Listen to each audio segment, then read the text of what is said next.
rezeki nak bagi cukup, baca surah yang tak ada huruf kaf.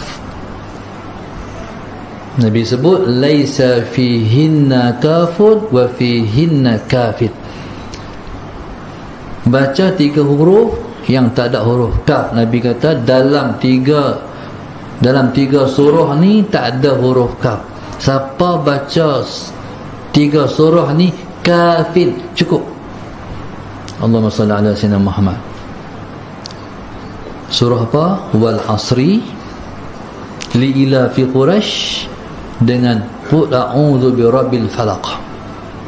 Baca ni sehari semalam sekali ya, serba sekali, insya-Allah cukup biiznillah. Bahasa kita orang Pening, orang Kedah ni sengkek. Kalau siapa-siapa baca surah ni dia tak tempuh dah sengkek, cukup insya-Allah.